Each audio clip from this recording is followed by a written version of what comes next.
Everything is gonna be all right. Yeah, we do this thing gang tight. Everything is gonna be cool. We gonna do these things. Take fools to the schools, and we gonna learn a little something. Yeah, the military where we keep it pumping. Wait, that don't look right. What's going on tonight? Yo, let's clean this thing up. All right. Let's see. That's better. Yo, that lens was dirty, dirty. Hold on. It's the daily go get up mism show. You think it ain't when it is? You think it won't when it whiz? We are here and we are in motion. We do this thing, taking off fast lane, no coasting, and everything is gonna be all right. We talking about the ladies in the military tonight, but not just in the military they serve, but can they shoot the gun and just swerve? Well, whether you agree with it or not, that's the law of the land. So that's what we really got. But a lot of people disagree, and they may be trying to change or rearrange. It's something strange. Well, everything doesn't gel with everybody, but you gotta respect those gun-toting hotties because they have been trained just like you were. Basic training, you gotta learn, and you gotta be explaining to nobody because they don't deserve. But yo, it's time to serve. I'm Son 752. Who are you? I'm glad whoever you are. I'm glad you came through. We gonna do what we came to do. Me and you, we equal two, but we actually equal three. When it's me and you and me, yo, we equal three. So we're going to talk about this subject. See, a lot of people disagree with the way the things are, but we all got to accept who we are. Stars up in the sky, yo, down on the ground. Yeah, I pound break, and I know for goodness sake, I wake up every day wondering how I'm going to cake up and get a couple of dollars. Yo, if you holler, I know that I got to see how things are going to work out with me. Yo. So that's what we're talking about tonight, y'all. That's what we're talking about tonight. Not whether women should serve in the military. We already have that. Since 1948, women have been allowed to join the military. They actually weren't allowed to even join the military services before then. Even though women worked in a supportive role in World War II. Making war materials, building ships, shipbuilding, textiles, providing in a supportive role things for the soldiers. But then they were actually allowed to serve in the military under Harry Truman in 1948. So that was when they were actually able to enter the armed services in the United States. Before then, it was all men. It was a sausage party. That's what it is. And a lot of people agreed with that. They didn't think that women should serve in the military. They figured while the men were in the military taking care of protecting the country, the women should be back home, holding down the home front, taking care of the children, and making sure that domestically everything is okay.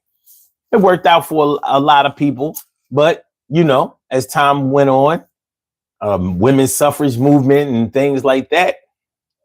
I mean, we're talking about jobs. We're talking about the right to be able to work alongside anyone else because an opportunity is an opportunity. Now, when you think about women being able to serve in the military, it brings the question in my mind, things like perhaps this whole single motherhood thing is not the new phenomenon that a lot of people try to paint it as. But that's a whole nother story. We can get into a little bit of this and a little bit of that. But tonight we're going to ask, should women be actually fighting in a combat role in the military? That's what we're going to talk about tonight.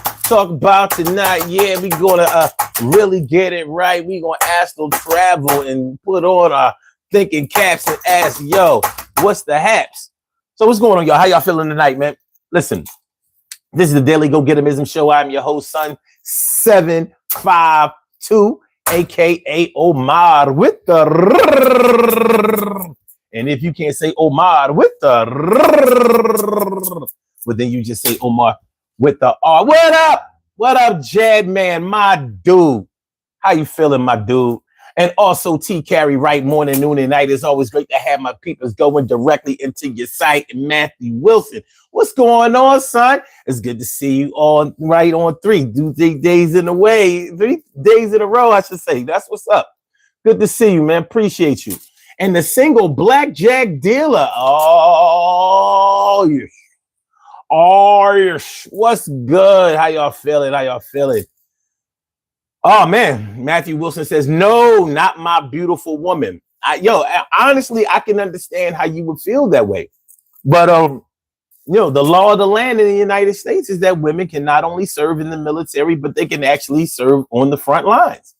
They're getting a battle on. Hand-to-hand combat and weapons. So the same equality that they fought for in domestic situations is the same equality that they fought for in the military. As a black man, I can kind of understand it. I may not like it. I may not really agree with it, but there was a time when black men could only join the military but not fight in the military. And of course, there were social reasons that were tied to that. There were psychological reasons that were tied to that. So, on one hand, I'm like, well, who's going to take care of the babies? Well, if children aren't an issue, like if a young woman doesn't have any children and maybe is not interested in being in a relationship where bearing children will be an issue, wink, the wink, the wink, the wink, the wink, the wink, the wink. And that's not to say that all women who serve in a combat role and an infantry role in the military are gay. It's not to say that, because I'm sure there are plenty of women who just want to, they want to be able to pick up an M16 and get busy.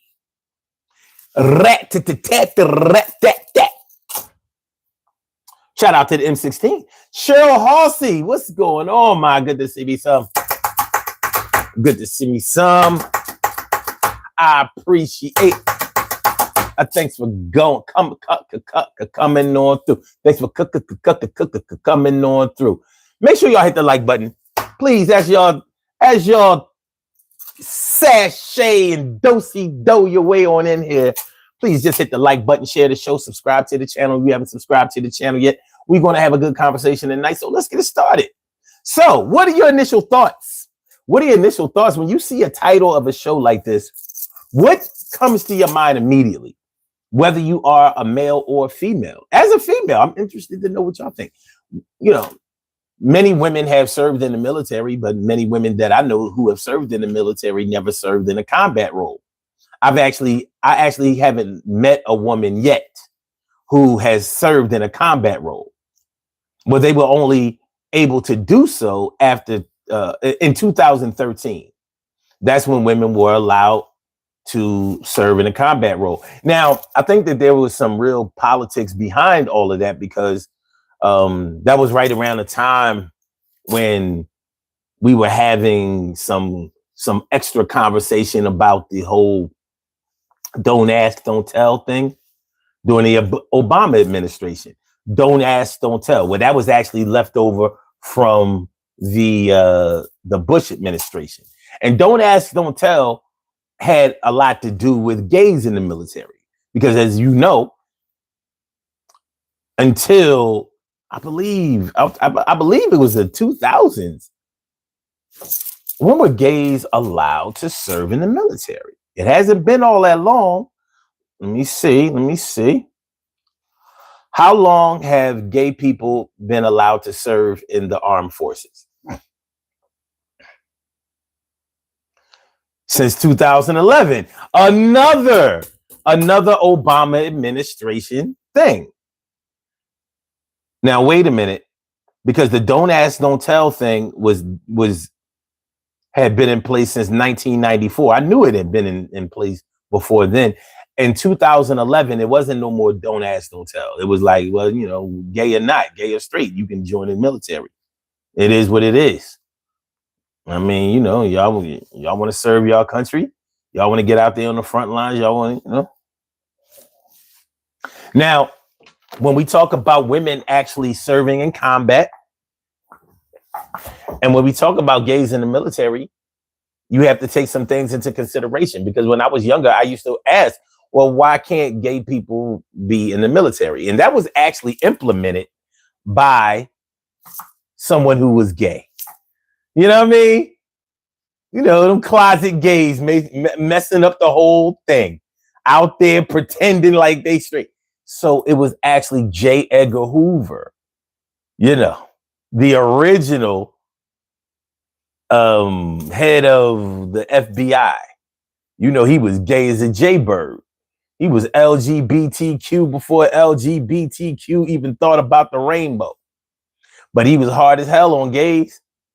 So he was the one who implemented the whole no gays in the military thing. So the thought process behind gays in the military is that it would make uncomfortable, quarters. They felt like if gays were in the military, sharing barracks and going through basic training would split the brotherhood.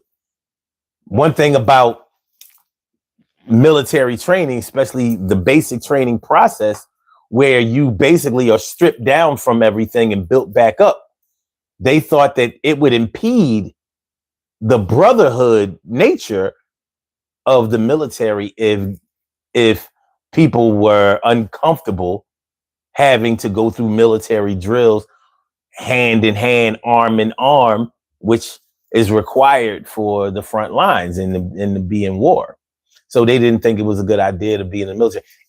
Well, at least those were the reasons that were given. Like, y'all got to take showers together and all of that. You can't have cats in the shower like, he looking at me, Sarge! Why they let them in here? He over here, we supposed to be shooting at the bad guy, and he over here desiring me. Well, on the low, gays have been in the military for centuries. Y'all know the history of Alexander the Great. You know what I mean? It was nasty. It was one big, they over here taking over the world of some Caligula shit, you nasty buzzers, you nasty. Ew. Y'all not brothers, y'all lovers. But anyway, so I imagine that the same type of energy was going for women. If women are able to serve in a combat role, now, I mean, do we have to have separate barracks, separate bathrooms, separate foxholes? You know what I'm saying? Like, y'all supposed to be out here fighting on the front lines. Y'all in there doing it. Yo, the enemy is coming. Oh, shit. I was already shooting. You mess around and get shot while you were shooting. Well, hey, if any of my, shout out to any of my Navy veterans out there, those, look, man, the Navy is known for what the Navy is known for. Wink, wink. Wink, wink. All those weeks that they spent outshore, well, when the women were able to come through, it eased a lot of pain for some. It is what it is, man. It is what it is. Okay. All right. So TK Wright says this question is a double-edged sword for me because I am my mother's only child and I wanted to be a Marine. Interesting. You don't say. I see. Here. All right. He said they used to only allow us to be nurses or in administrative roles. No, they used to let y'all make, make textiles and build things. In World War II, y'all weren't even allowed to be in the military, but y'all still were able to do military things. It was the craziest thing. So you're not actually in the Navy or the Army, but you're able to go on in the barracks and on the military bases and work. There's World War II. You know, they needed them women folk at home helping out. TK Wright says, when I was talking to my Marine recruiter, I was a senior in high school and I wanted to fight. Interesting. The single blackjack dealer says, my breasts are feed are oh, I guess you mean are for feeding and nourishing the babies, not for fighting and geos and getting smacked around. No, you know what you gotta do? You gotta stop using text to talk to text. I know what's going on here. I can tell what's going on here. You know what I mean? Somebody is either texting with two hands or they doing voice to text. But I can figure this out. My breasts are for feeding and nourishing the babies, not for fighting and getting smacked around in combat. No, thank you. Well, unlike other countries, we aren't forced to be in the military. And other countries that don't have as many people as we do and the type of military resources that we have, all women, all citizens are required to enter the military like right after high school. Like when I was a teenager, I worked with a bunch of Israelis and they were telling me that everybody was in the army. Like as soon as you get out of high school, it was a foregone conclusion that you were going into the army because they needed you and there weren't any other options. So if you thought that you was going to go to college or you was just going to start working at Starbucks or something like that, it wasn't no Starbucks back then, you know. But nonetheless, no, that wasn't in the plan. You went and you served, you did tours, and then first you fought some Palestinians.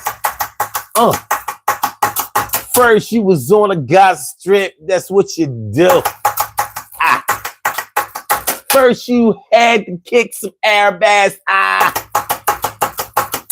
Don't get it wrong. I'm not on the side of the Jews, but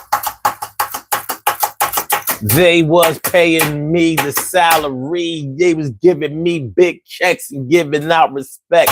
But they made sure that I wasn't behind the register because they was prejudiced as hell, racist like a mother. Hey, that was the 80s, baby. What you going to do? You getting paid? Shut up and maybe you will find another way to survive. But I'm here, 30 years later and I'm alive. Actually, it was almost 40 years ago. All right. It's Jen Ramirez. What up, Jen Ramirez? Jen Ramirez. Hola, Jen Ramirez. ¿Cómo estás, Jen Ramirez? All right. Let me see.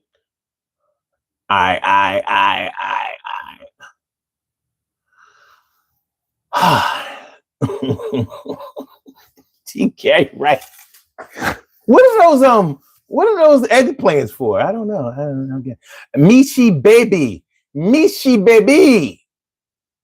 Are you AI?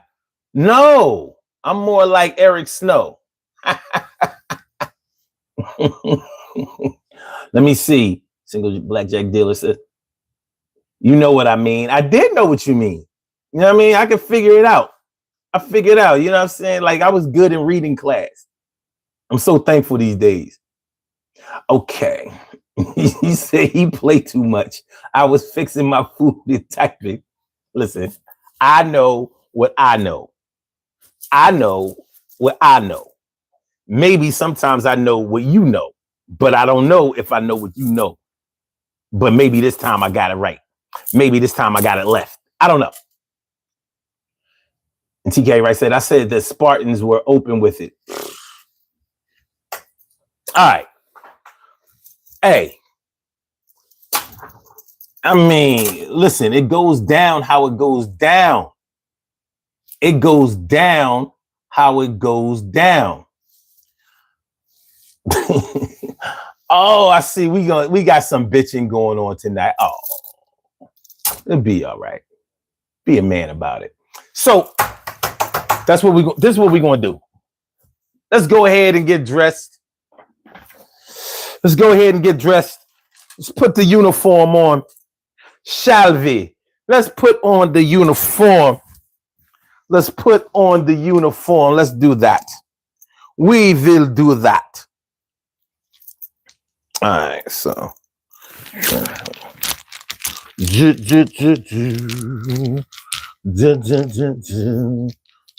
my shit right. We good? Levels is good. Levels is good. All right. You know what? What the hell? You know what? I'm going to introduce the original. Tonight, y'all going to have the choice of one of the four. This was the original necklace that inspired all 5 of these. So this is a Tibetan Buddhism necklace. So you see like the skulls in there. You see the skulls. From this, I was like, I would like a bigger one without this little tassel thing. Anyway, if y'all would like to wear this one tonight, let me know. So you're going to have to just say Buddha if you want that one. Other than that, either the one on, these are cow bones. These are not cow bones. I don't know what these are made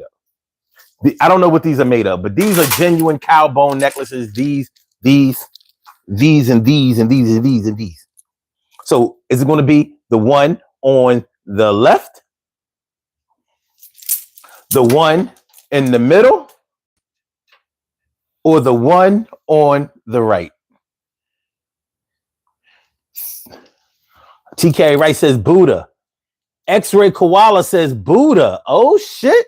We down with the boo? Okay. So is it the one on the right, the one in the middle, or the one on the left? Or is it Buddha? Buddha. Boo, boo, boo, boo, boo, boo, boo, boo, boo, boo, boo, boo. Let me see. All right. Okay. So we got 2 for Buddha. Okay. All right. Come on, y'all. We just need 1 more for Buddha. If I get 3 for Buddha or 3 for any other one, then that's how it goes down. So we got 2 for Buddha.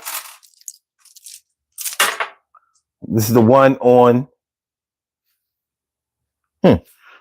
This is the Matthew Wilson. You said Buddha too? Then Buddha it is. Buddha wins. This will be the first night for Buddha. Let's put Buddha on. Okay. I got the skulls going on. You know what I mean? We might exercise some bad spirits tonight. Buddha looks okay.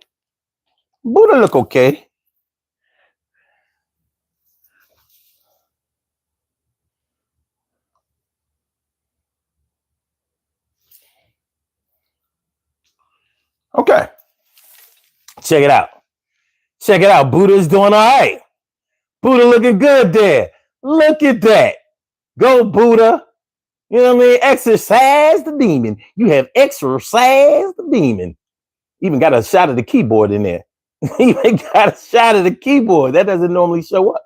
All right. So y'all looking good. Ladies, y'all looking pretty. Y'all looking beautiful. Y'all looking lovely.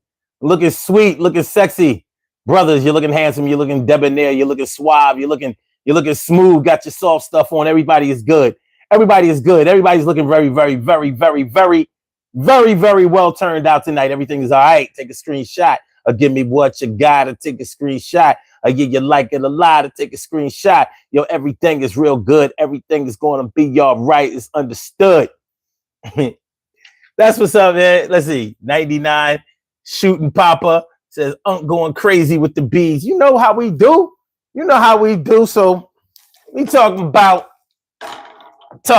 women serving in combat, not just being in the military, for serving in combat.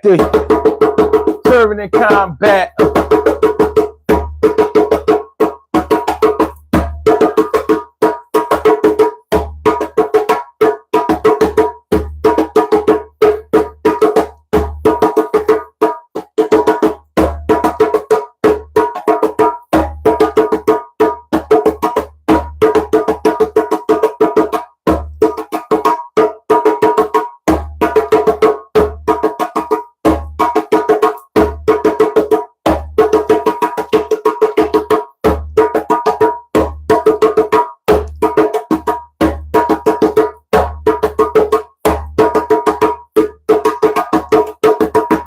All right, now we ready.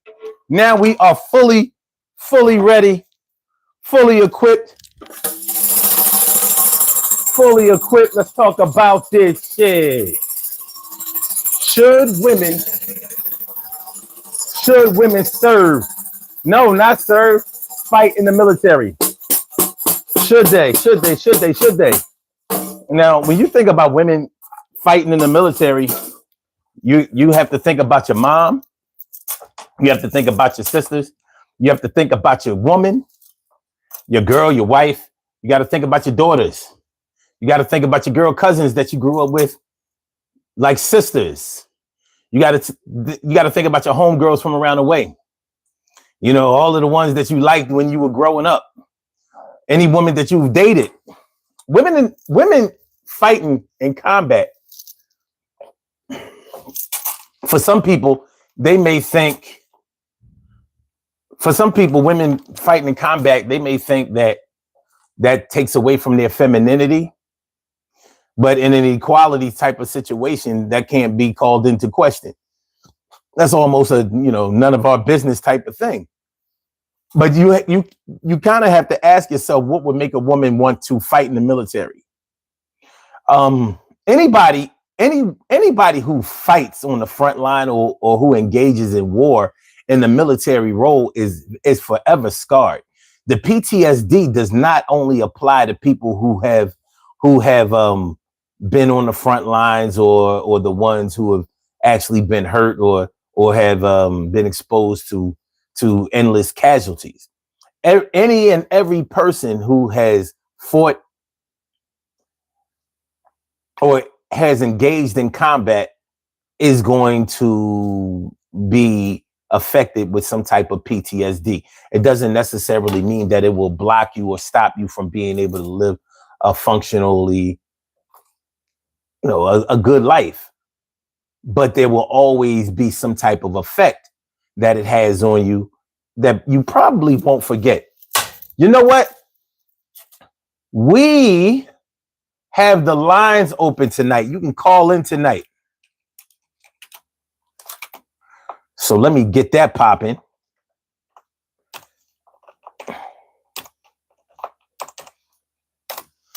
So you don't have to only chat tonight. Tonight you can call in. You can call in. Have your voice be heard. You can call in. You won't be on cam, but you can say whatever you want. Don't run scam.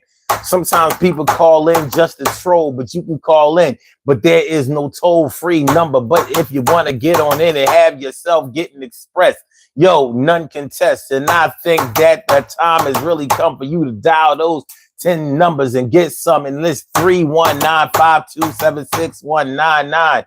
That's the number to call. I said a 319-527-6199.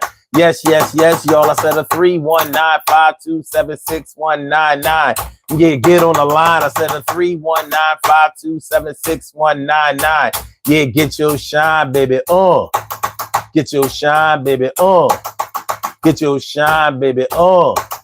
Get your shine, baby. 319-527-6199, baby. Call 319-527-6199, and I can get you on here. No censorship around here. Yeah, when you're in the chat, you gotta watch your mouth, because if you write some foul shit, YouTube will take you out. But when you call that number that I just put in the chat, you can get it off your chest, get it off your back. You can curse, you can cuss, you can swear if you want to express that crazy shit. You do it here. You want to yell, you want to holler, want to scream. You can say it by any and all extra types of means, but you don't have to keep it clean, but you can say what you want to mean. Yeah, I mean, 319-527-6199, and we get you on up in here. Shirley Cheryl, the world's most precious and greatest pearl in the world. Shirley Cheryl, the world's most precious and greatest pearl in the world. What's going on, ma? And my man, X-Ray Koala. What's going on, my peoples? What's going on, my peoples? Good to see you. Good to see you. David, what up, David? Selena, girl, what's going on, man? Good to see you. Always, always good to see you. 99 shooting Papa. Who else? Who else? Who else? Who else? Just want to make sure that everybody gets acknowledged. Everybody wants to get. Everybody's gonna get acknowledged. Let me see. Let me see. All right, I think that just about does it. I think that just about does it. So yeah, I've always, if I'm thinking about women serving in a combat role in the military, it does. It makes me wonder why would you want to fight? Like, why would you want to put yourself in danger like that? Because I don't think too many people really understand the seriousness of what war is until they actually get there. And even how you hear people talk about gangsters on the streets, like, yeah, since y'all like to shoot so much, since y'all want to be out there fighting, y'all should go in the military and shoot there. I'm like, I don't think they would make it because it takes discipline. Like, these are trained fighters. It's like playing in the summer basketball league and thinking that you would be able to ball in the NBA. It's a different world. It's not the same. The training regimen, the seriousness of it. It's like when I was doing comedy, when I was doing stand-up comedy, and people in the audience thought that they could come up on stage and do comedy, and I would let them do it. If I was hosting and they were in the audience and they were heckling or something like that, I say, hey, you think you're funny? You want to come up here and tell a couple of jokes? And they would do it. And they would come up there and they would see how different it is when the light is in your face and people are looking at you and there ain't nobody up there except for you. Nobody can help you. Nobody is going to laugh for you. Nobody is going to tell jokes for you. Nobody is going to support you.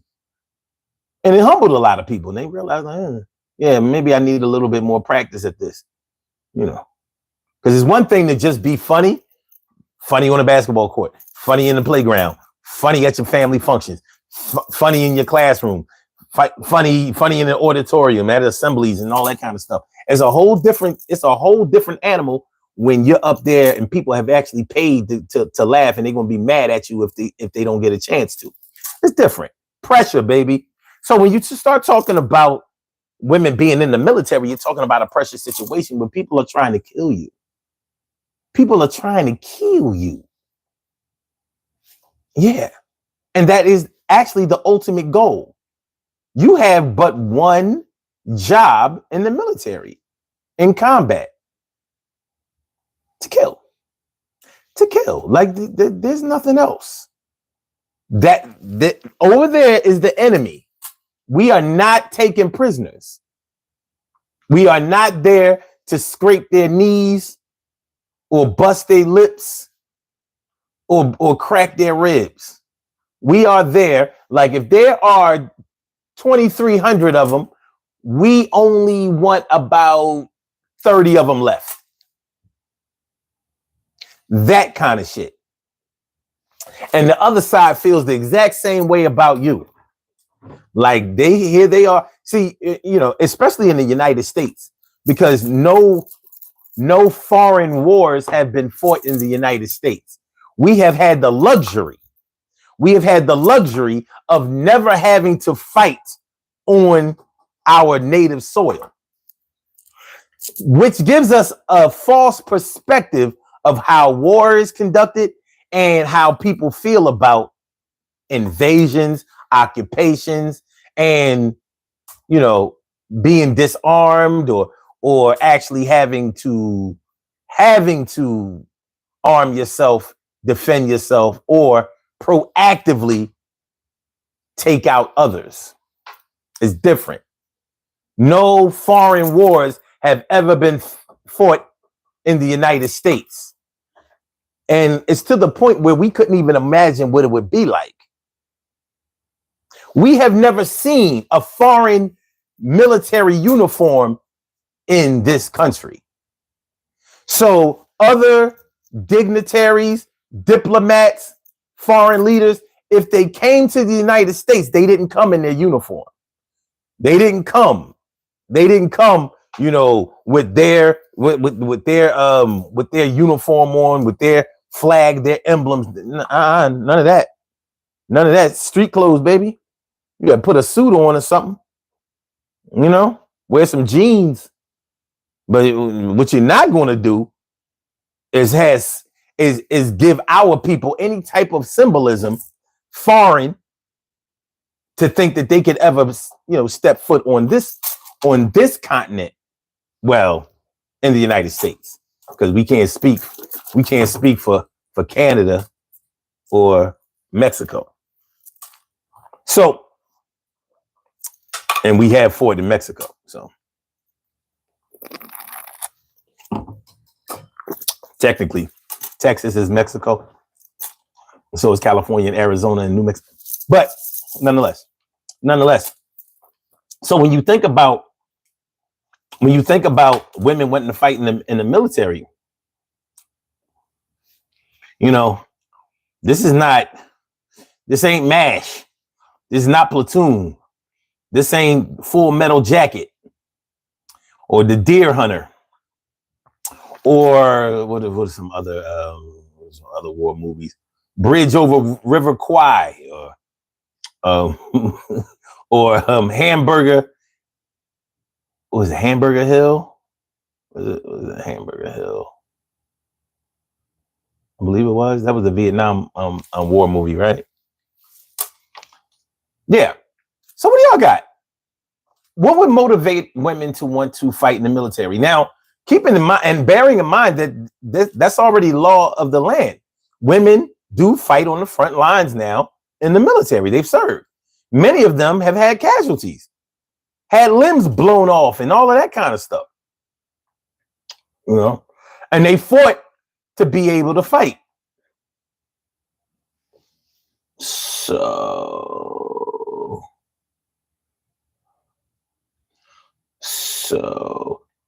TK Wright says, once I was a mom, I was going to the Navy and my kids were like, word. Says, I wanted to fight to protect my kids. I was delusional. Oh.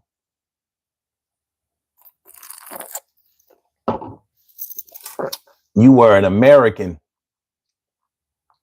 I understand. I do. Oh yeah, Apocalypse Now. I realize now that I'm more of a zombie apocalypse fighter. Word. Let me see.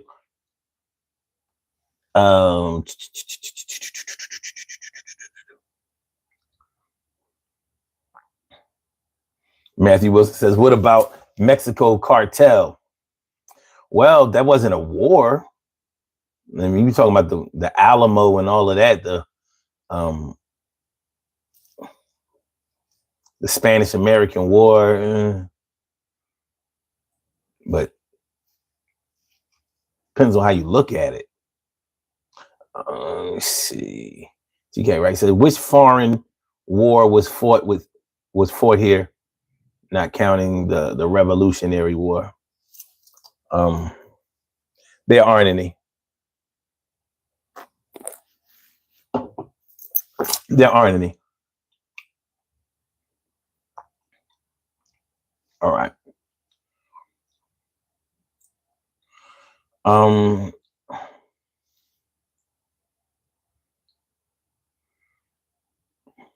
Foreign war as a broad concept refers to a conflict that involves one or more countries fighting outside of their national borders.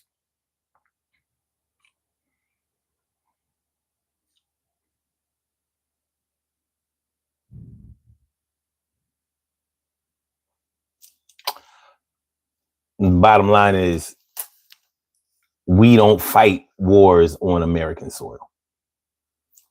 That's, you know, we can go back and forth. I'd rather not, because it doesn't matter. I'm a student of history. War, we go to war. We don't fight here. We've never been occupied. Like I said, no foreign military uniforms have ever marched or stood post in the United States.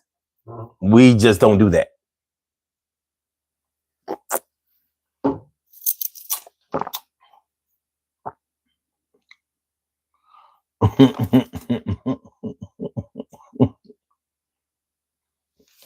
I mean, listen.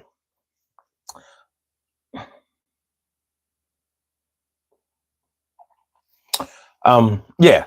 So yeah, we don't fight wars in the United States. We get on planes. We get on boats. We get on boats that have planes on them, and then we go and fight. They don't come here. Germany has never come here. Let's see who nobody in the Middle East has ever come here. Even if you want to say 9/11, we considered that to be an attack, but those were domestic flights. It's not the same shit, and that wasn't a war. So has America ever been attacked? Depends on how you look at it. Depends on how you look at it. I mean, it's all good though.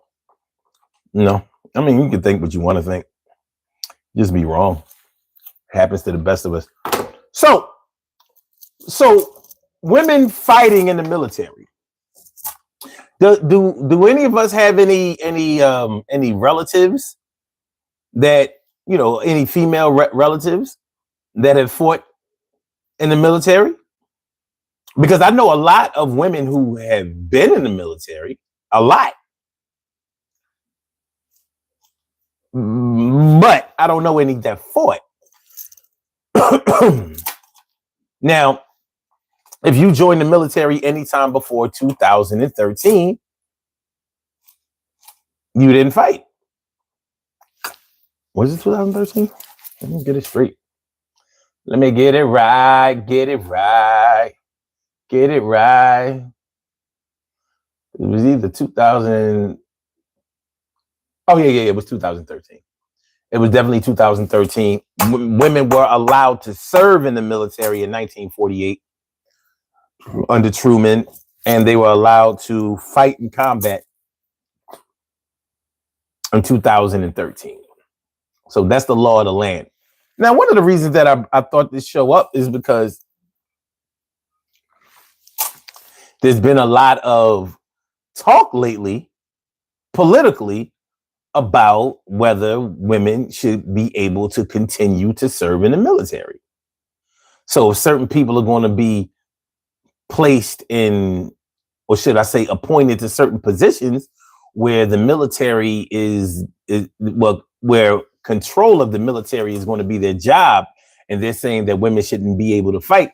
Well, let's think about it or talk about it objectively. There are many reasons that people would not want women to fight in the military. I mean, number one, historically, and you can say this is patriarchy, but we always say women and children first. We protect women and children. Men protect women and children. So we have practiced keeping women and children out of harm's way while we shoot guns and drop bombs and toss grenades and go hand to hand. That's what we do. So I can understand why a person would have it ingrained in them that women should not fight in the military. This is not a hard concept to get into or understand or reason with. Not hard at all.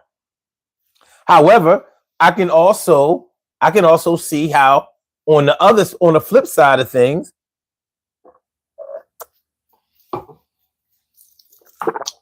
I can understand how come some people would have a strong case for why women should or could serve in the military. And they do. So we're dealing with a situation that is here. We're not talking about something that may happen later on or something that could happen. We are dealing with a situation that's real and that we have to deal with in real time. It's real. We have a call on the line. I'm about to take the call in just a second. Let me see.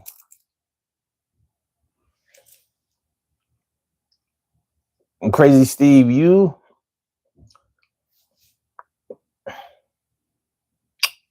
Okay. All right. Jen says, I still get scared of the dark army. I still get scared of the dark army is out of the question. Oh, I still get scared of the dark. So the army is out of the question. Well, they fight in the daytime too. It makes it easier for them to see. And you wouldn't believe the kind of lights that they have. They can light up a whole city. Oh, like it's daytime. It's crazy. The things that the military has, the American military has, as far as resources and things that can help you be able to spot your targets. Yeah, it's next level shit. It's next level shit.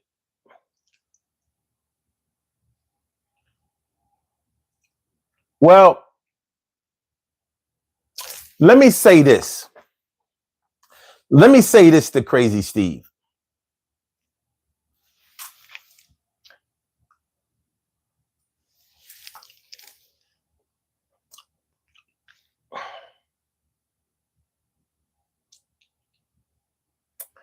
See, my boy likes attention.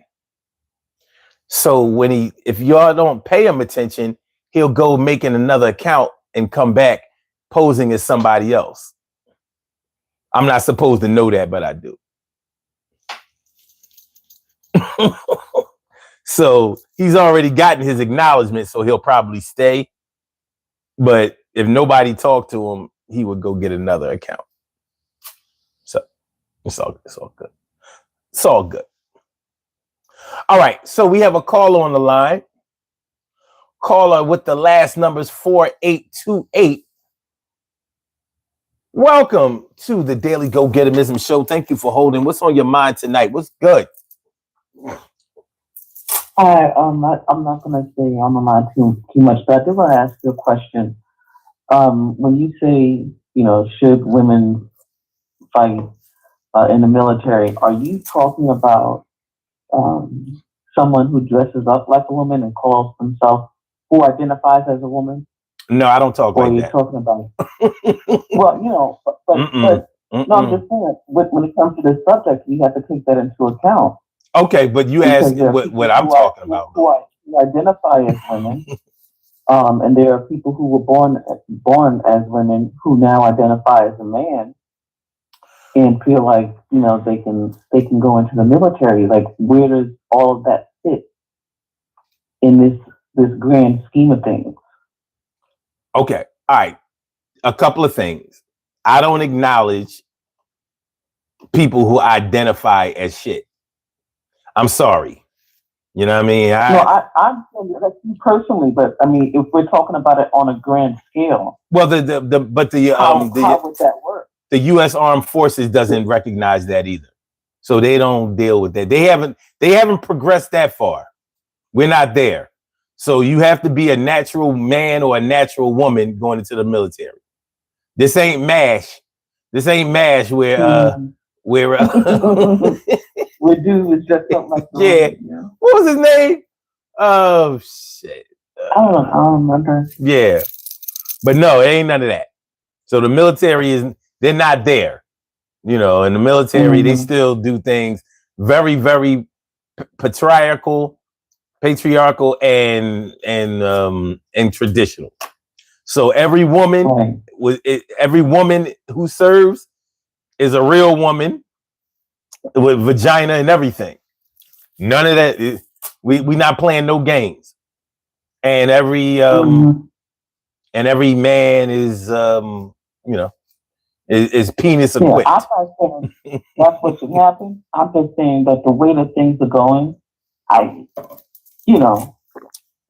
just waiting for them to be like, if you identify as a rock, now you can, now we can throw you. So it's like, I don't know.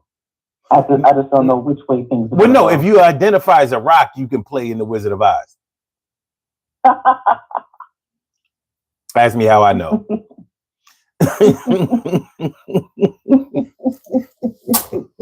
Like that was my question. Just how all of this new.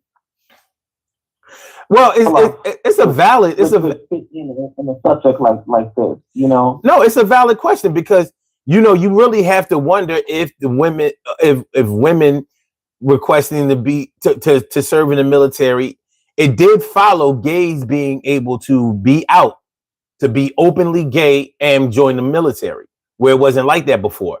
Under the Bush administration, it was don't ask, don't tell, and all of that kind of stuff. So, they a lot of things changed. Now you can call it being progressive or whatever, but times don't stay the same, and methods don't stay the same either. So I think it would be hard to argue that gays can now join the military, but women wouldn't be able to join the military. I mean, I'm sorry, let's say gay men would be able to join the military and be able to fight in combat, but women wouldn't be able to fight in combat. So, legally, all my legal eagles out there can easily argue that it should have never been constitutional that only men could fight, join the military or fight in the military. So that we've had to amend some things to fit these situations, but this is where we are. So women can now serve in the military, much to the chagrin of a lot of people who don't think that women should fight in the military. And I understand both sides of it. Now, if you take a war, let's take like a war that wasn't really a war, but was a war, like Vietnam, a war that wiped out almost a generation of young men, especially black men, pretty much wiped them out. So if you were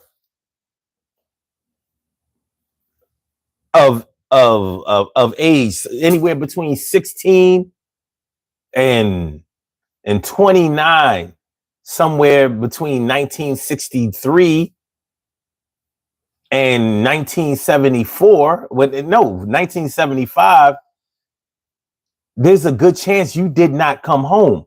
We lost thousands and thousands of young men. Imagine if there were women mixed in there too. We may have lost a generation, period. So when you look at Iraq and Afghanistan, which lasted almost as long as the Vietnam conflict, and neither one of them ended with a exact winner or solution.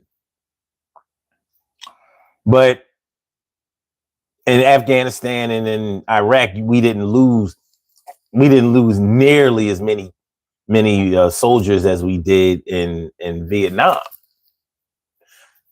But there could have been women mixed in there, and there were women mixed in there with the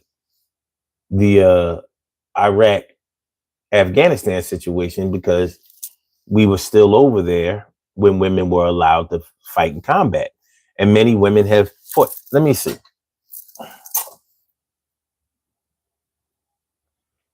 Because we can look this up. Let's see. Let's see. How many American female soldiers were lost in Iraq and Afghanistan? Let's see. Since Al Qaeda terrorist attacks on September 11, 2001, more than 300,000 U.S. women have been deployed to Iraq and Afghanistan. A total of 166 women were killed during combat operations, and over 1,000 were wounded. Now, you can imagine what kind of wounds they had. We ain't talking about breaking nails or heels on shoes.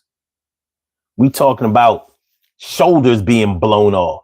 And without a shoulder, you ain't gotta worry about having an arm, legs, maybe shit bag for the rest of your life. War is hell. War is hell. And roadside bombs and Scud missiles and hey man, you all of my gun enthusiasts out there, my NRA people, y'all know what guns do to flesh. That shit ain't no joke. It ain't no joke. So 166 women. Now, when I hear something like that, when I hear a number like that, I'm thinking those are 166. Let's say potentially 166 children left without a mom. Maybe more if there were multiple children. Now, let's say none of them had any children. That's still at least 166 people left out of our population. Memories, that won't carry on, won't move on. You know what I mean? Won't live in our hearts anymore. So it's bad enough we losing mad men over there. Now we losing women too. I don't know. To me, that seems like it exacerbates the situation. But maybe it's just me? Is it just me? It might just be me. Is it just me?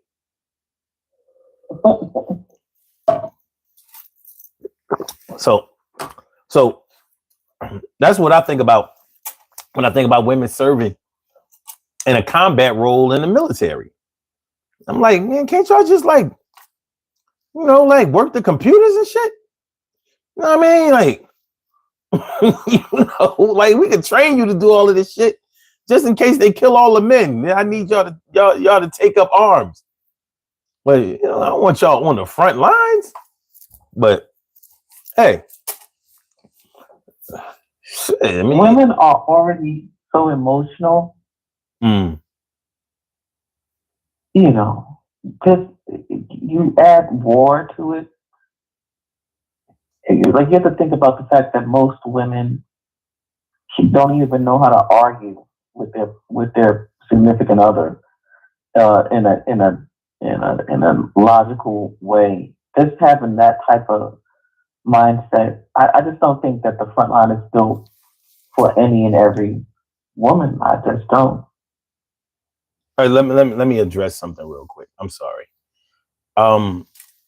I was called a racist in the chat because I said especially black men, because evidently somebody doesn't understand how black people have been treated in the military.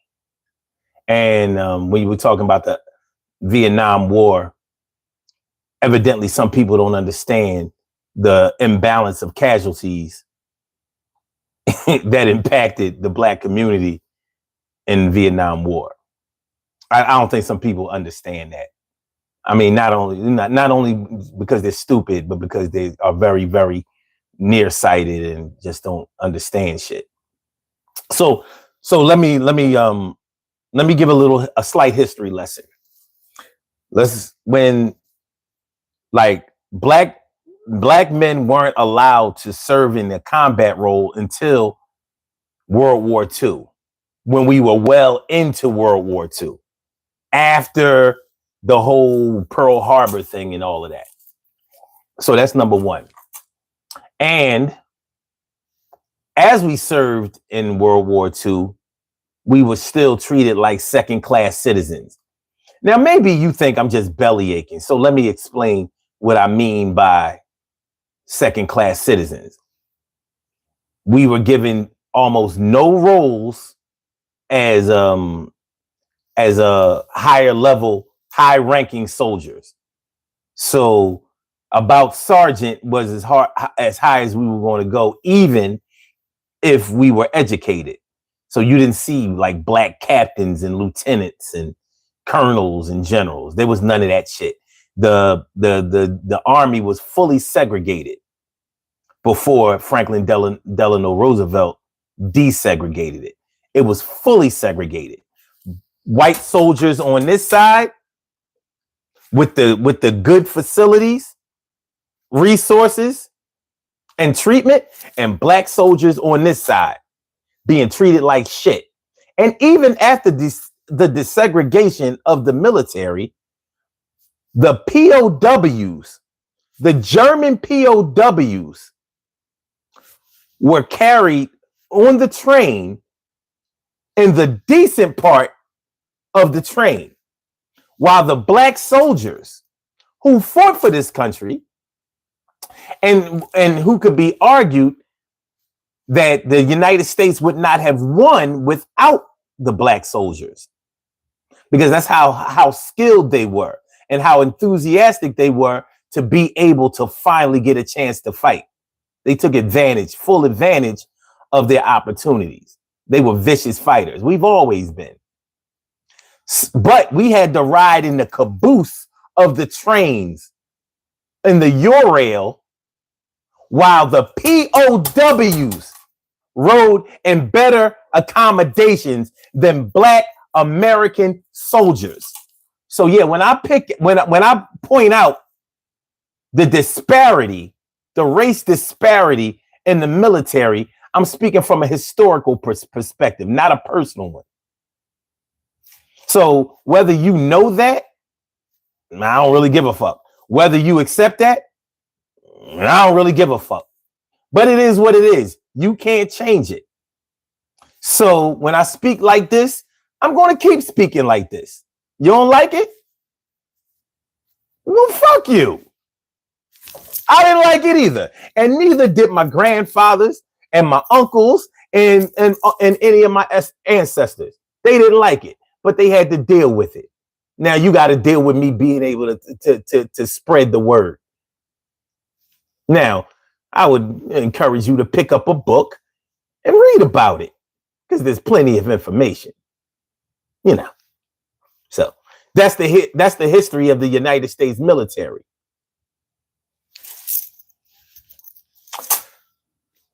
Sorry about that, caller. I had to address a dickhead. All right. You there? I'm here. Okay. Yeah. Sorry about that. I was a little thrown off. I was a little thrown off. All right. So we were talking about women being emotional and being on the front line. Now you brought up women being emotional and being on the front line. Mm-hmm. Now, how do you think that would affect them? What role would being emotional play in women being able to fight in the military? Like, why do we need to take a look at that? That's definitely something that puts you at a disadvantage, because you can't think clearly when you're overly emotional. You just can't. You just can't. I don't know. Maybe we should give people psyche valves before they go in. Like really, really give them psyche valves. I don't know. I just think it clouds your mind when you're overly emotional. And to have a whole army full of people who are already predisposed to being overly emotional might not be the safest. Hold on. So Garrett Marshall says, yeah, they were fierce fighters, but they weren't the smartest fighters, though. Neither were you. And whoever the you are, because when we start talking about white people, we're We're talking about various parts of of Europe. I mean, if y'all were so fucking smart, y'all could have avoided war in the first place. You know, since y'all were so smart, you're intimating that y'all was so smart. If y'all was so smart, how come you couldn't avoid war? In World War II was considered to be a European war until Franklin Delano Roosevelt. He wanted in that war so bad. He wanted that war money so bad that he attacked, Pearl Harbor. I'm sorry. Yeah, well, he got Pearl Harbor attacked. The support for the United States entering World War II before Pearl Harbor was damn near zero. So what did Franklin Delano Roosevelt do? He cut off Japan's supply of petroleum. So they haven't, he put an embargo on Japan. So now they don't have fuel for their planes, for their vehicles, to heat their houses and things like that. So what did you think? What do you think they were going to do as you strategically move your soldiers into Hawaii to do nothing? Well, sounds like a plan to me. Well, it worked.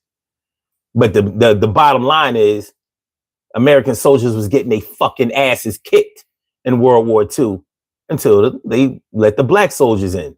Same thing with the Civil War. They was getting their ass. They was getting the South was handing their ass to the North. The North was getting their ass whooped because the South was vicious. They were smarter. They were much more well equipped. They were better fighters. But then you had these extra trained as, super skilled as slaves. The North said, these motherfuckers are strong. They can't read or write because it was against the law, but they know how to do everything. And guess what happened? Lo and behold. So I don't really care. I don't really want to get into this whole race thing, but the arrogance of some white people, like, what are you doing? Like, y'all motherfuckers ain't smart. Y'all were the first to drop out of high school. We weren't even allowed to go to school. Y'all invented that shit. You never looked at it that way, right?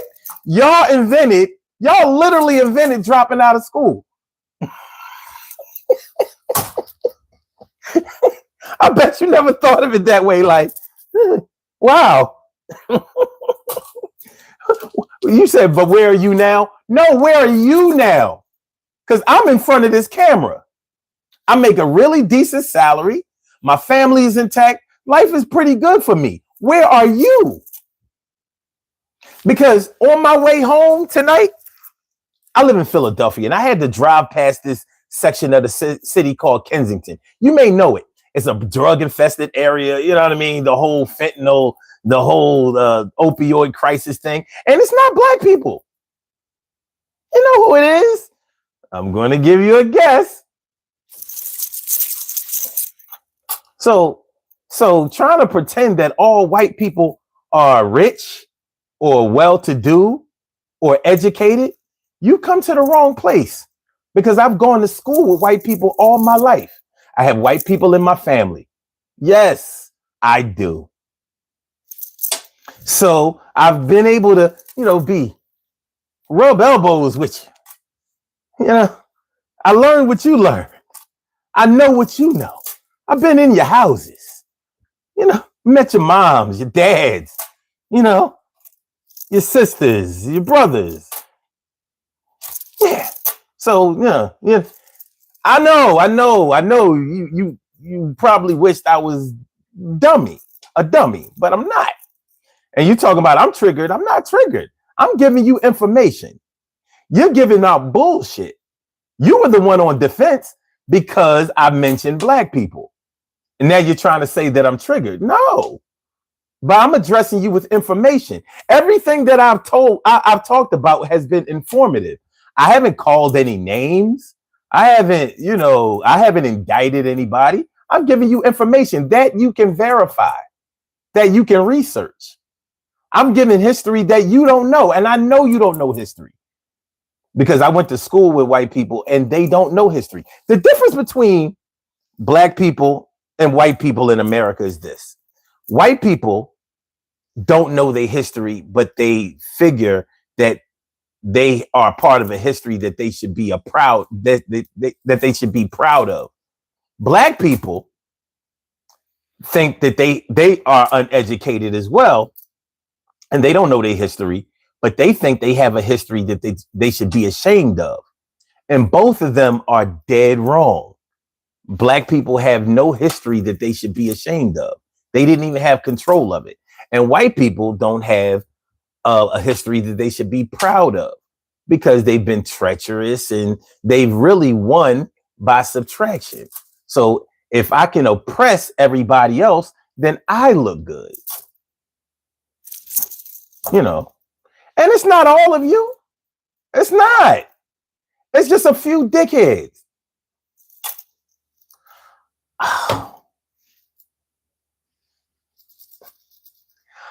Now I'm talking to Crazy Steve. This is his other account. Yo, peep gang. Hey, did y'all notice as soon as Crazy Steve left, here comes Garrett. Okay. It could be. Maybe it's not. Doesn't matter. But nonetheless, keeping in step with the topic. And by the way, I want to thank the caller for calling in. Appreciate you mucho. Mucho salute. Women fighting in combat. Is that what we want? It's definitely what we have, but is that what we want? Is that what we want? Is that what we want?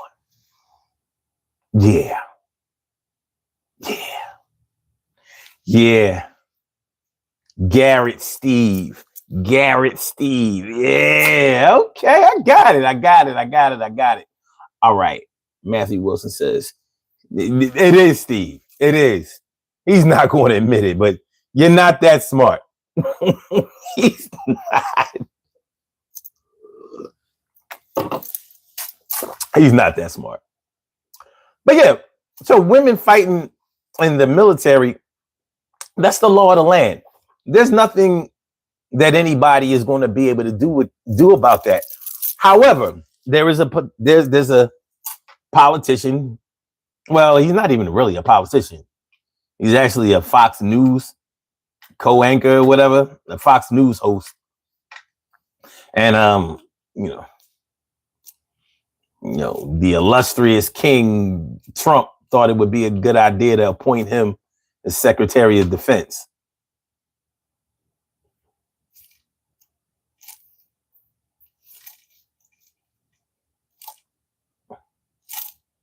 A Fox News host.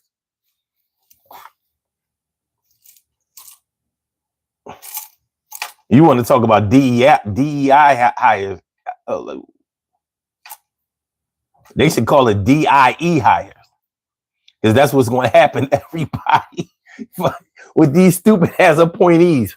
But he definitely has a problem with women serving in combat. So he's on a hot seat. The likelihood that he's going to be able to assume that role, I don't think he's going to be able to achieve the confirmation. He's not going to be able to achieve the confirmation, but hey, shit happens. Did the chat freeze? Where you at, Garrett?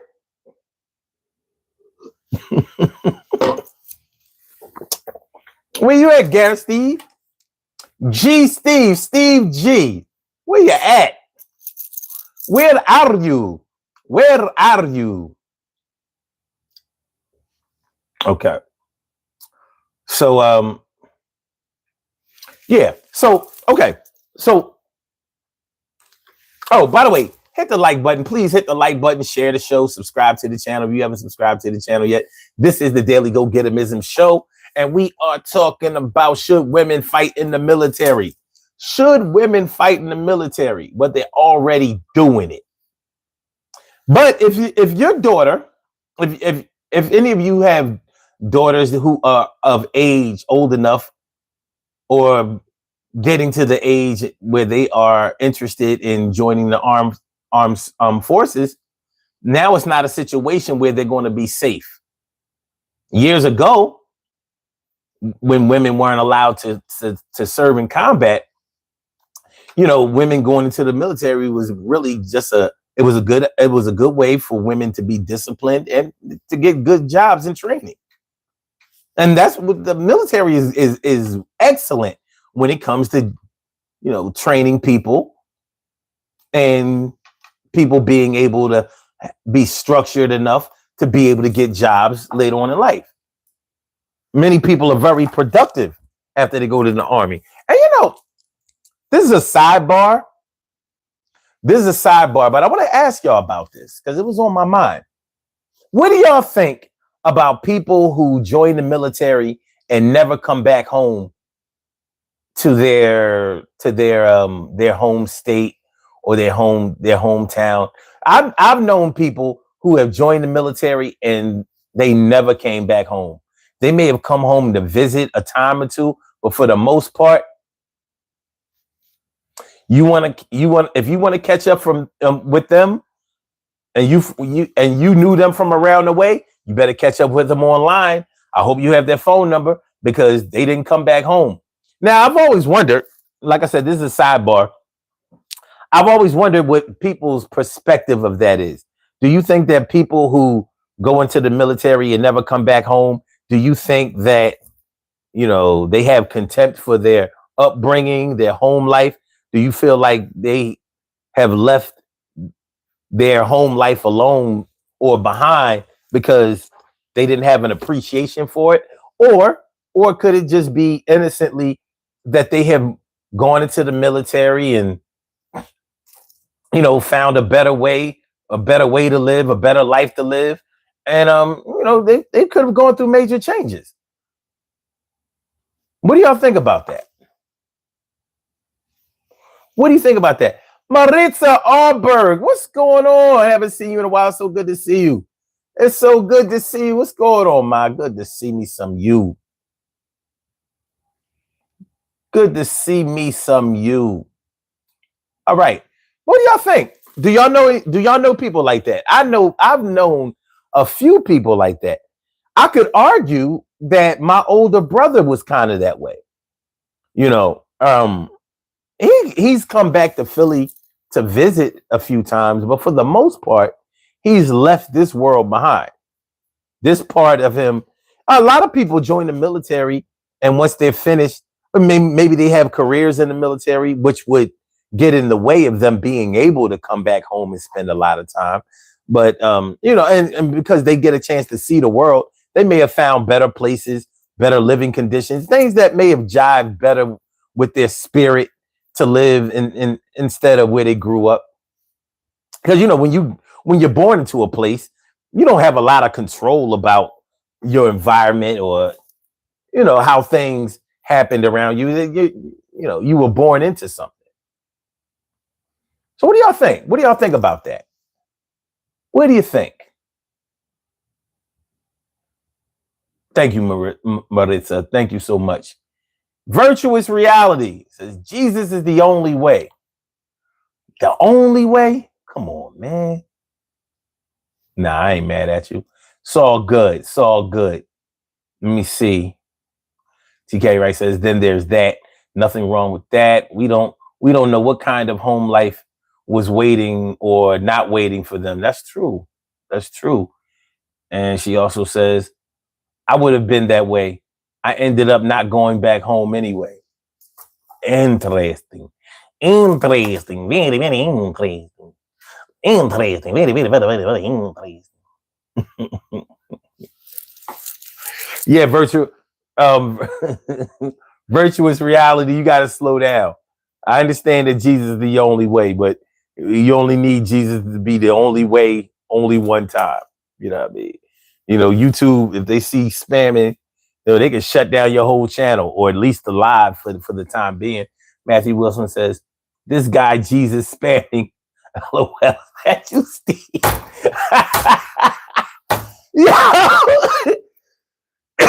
Yo! yo, Matt, you gotta chill.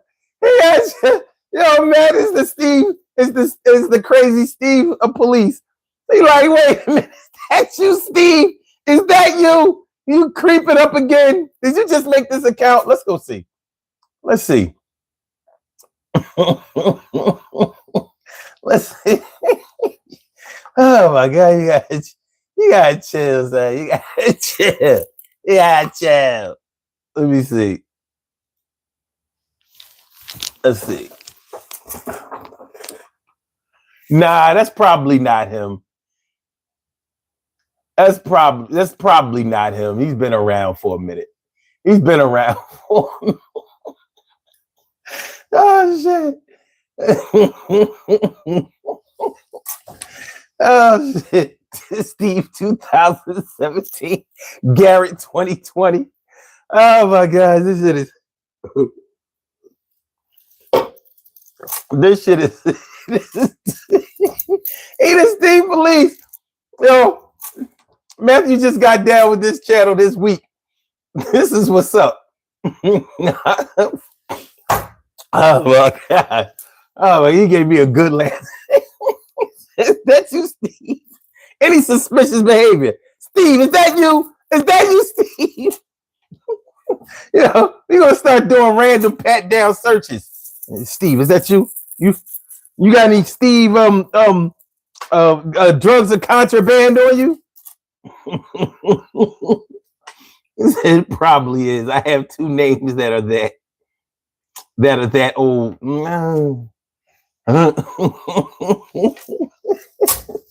Oh man, okay. But seriously, like I want some. I was hoping to get some feedback on that. Like people who go into the military and never come back home, you know, maybe just come back one time or two. Do you think that they have contempt for the way that they grew up or their old neighborhood? Do you think that there may be some pain at home that made them want to say, well, listen, this is where I grew up, but this is not where I'm going to be?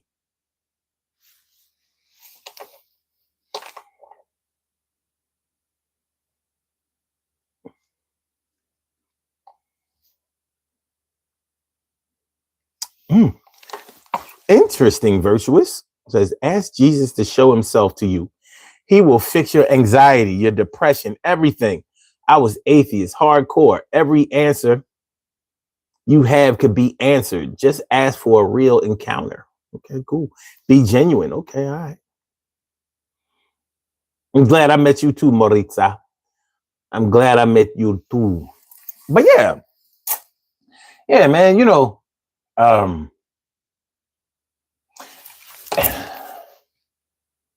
you know, I grew up around some families that, you know, some of them had trouble. Like sometimes when you come from a big family and you may have siblings that have gotten into all kinds of pattern trouble. You know, maybe many of your brothers have gone to jail. Maybe many of your sisters or the women in your family, let's say that maybe they've gone in a certain way. And maybe you watch this whole thing growing up and maybe it just didn't fit you.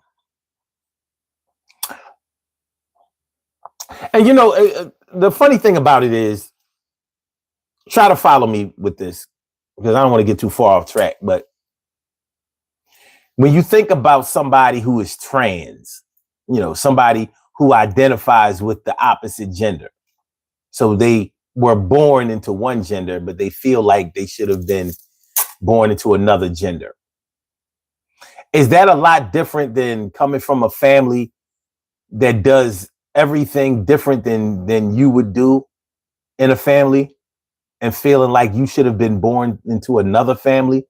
So you decide to leave that family behind? Like, listen, man, you know, mom, dad, I love you and all of that, but I can't do this no more. You know, when you go to the military, you get exposed to so many different things. You travel the world, you know, so even besides combat, if that's what you got into, you are exposed to people, exposed to a lot of leadership, a lot of productivity, a lot of possibilities and probabilities, a lot of opportunities. That's one of the great things about the military. You can figure out how to have a better life for yourself. So imagine being born into a family where you felt like you never really fit in. Like, y'all are different than I am. So as soon as I get a chance to leave this situation, I'm leaving. I love you, but I gotta go. Love you, but I love you, but I gotta go. So is it possible that some of the women that decide to get on the front lines are all behind a different wave of thought out there? They got caught all through the files. They really saw it. Yo, this like kind of refuge. I'm not trying to be another family stooge, even though I know I shouldn't pick up an M16. I'm ready to do this thing and clean out all of the enemy opposition. They really gotta go, and I'm put in position that yo, I can get behind a big machine gun and eliminate each and every one, and they won't be back. You won't spawn. This ain't Call of Duty. You are out. You'll see. And a lot of women know how to shoot. You ever been to the shooting range with a woman? Real shit. If you have ever been to a shooting range with a woman, they are good shots. They really are. My warlord ass brother-in-law, and I say he's a warlord because all of his family, they all go into the he come when you know how some people come from a military family. Well, he comes from a warlord family. All they ever talk about is war, war, war. Yeah, you gotta go to the military, gotta fight. That's the kind of family he comes from. And he took my sister to the gun range. Like, you know, I teach my baby how to shoot. You know, you never know.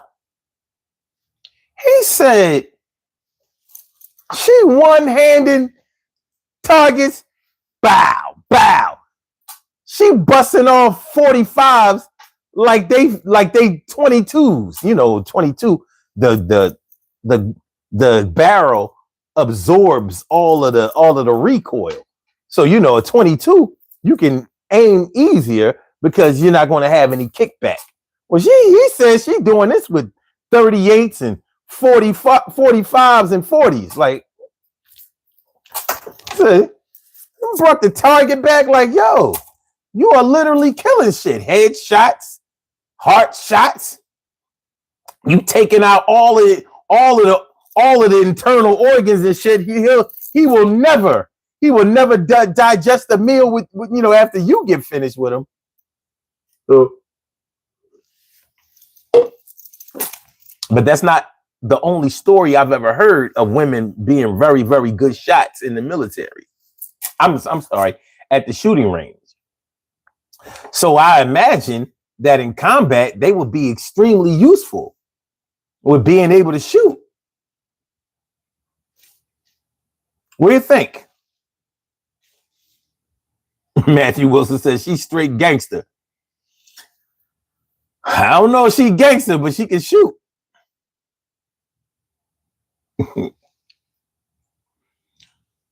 Gun sideways. Dominic Dominic Jimenez, my peoples, what's going on? He says, I don't know much about the woman's psychology, but maybe they're more prone to freezing during fight situations. Also, women are much physically smaller. Well, they get the same training as the men get. So you can't take that away. They get this exact same training as men get. But you know,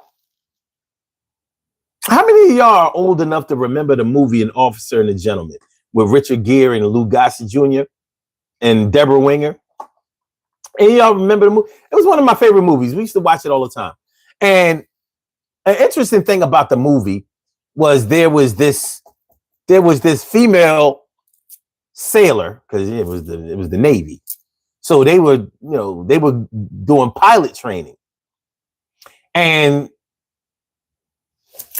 even though this was in the 80s and it was probably portraying a time before the 80s, they were trying to be pilots. But the training that they were getting was hand-to-hand combat and all of that, and basically basic training. So they had to go do basic training in order to get to the point where they were able to start their pilot training. But there was one woman in that platoon. And I can't really call it platoon. I don't know what they call it. I don't know what they call it in the Navy.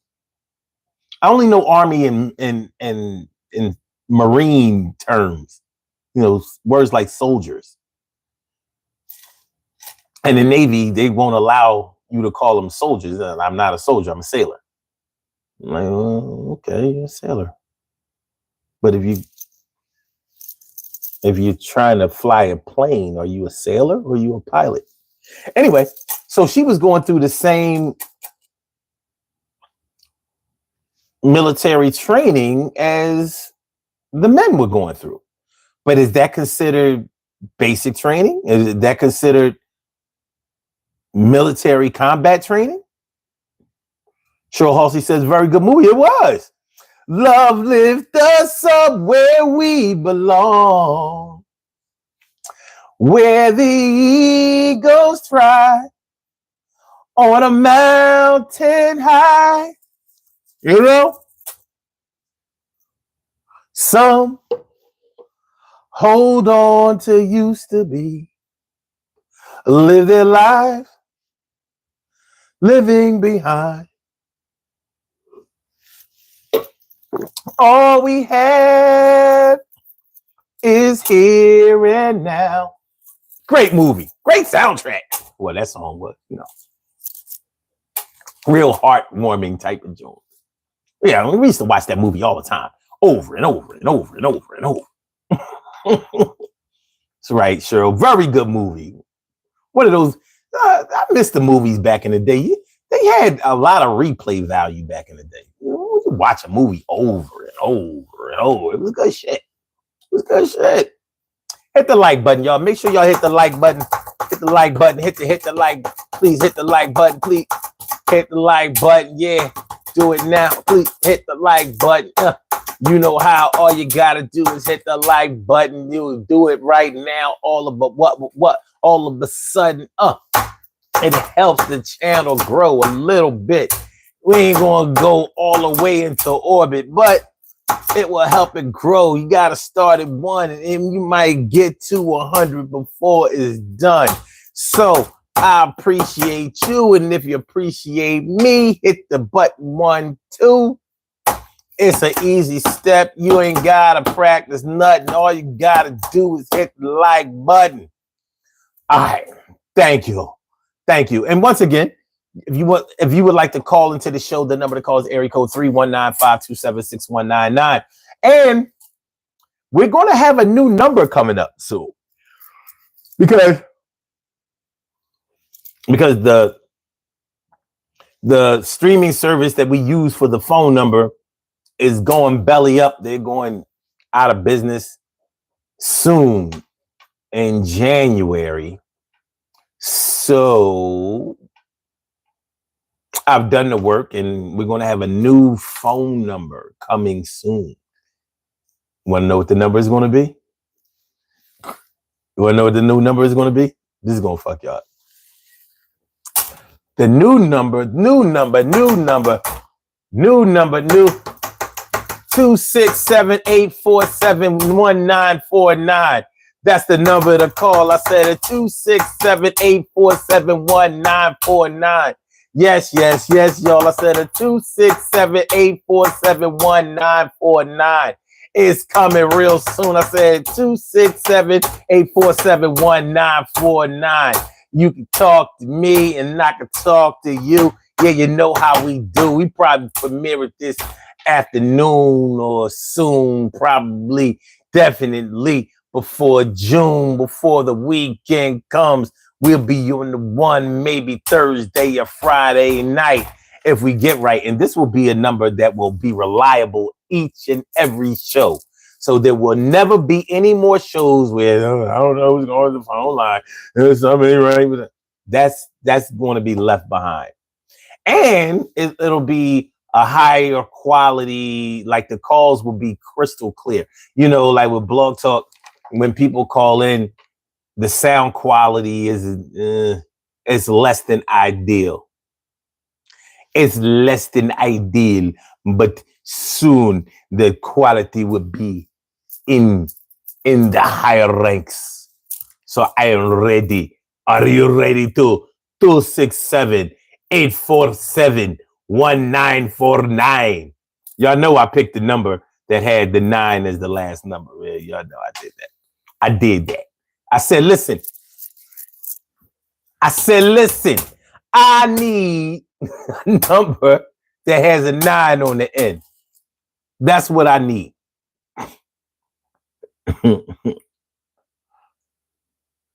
Matthew Wilson says, what do you think about this guy, this Luigi guy? Who's Luigi? I don't know.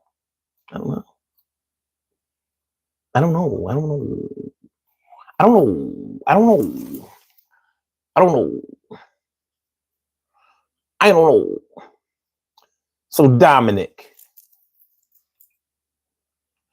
Yeah, so even if a woman is small, I mean, you have to also take into consideration that not all men who join the military have a lot of bulk. Some, they have skinny cats that join the military, and but sometimes they pack on muscle, or they have training enough to where they skinny ass can fight just like anybody else. Are you strong enough to pick up this gun? Can you throw a grenade? Can you help build a foxhole? Can you steer a plane or a helicopter?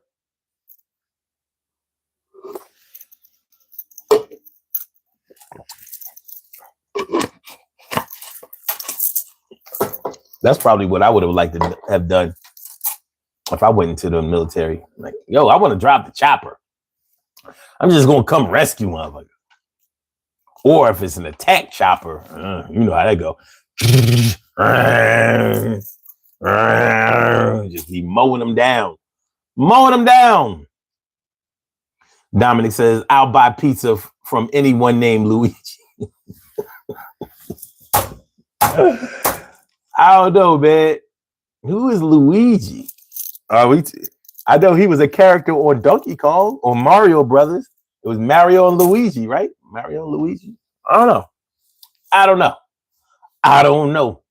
Women fighting in combat in the military.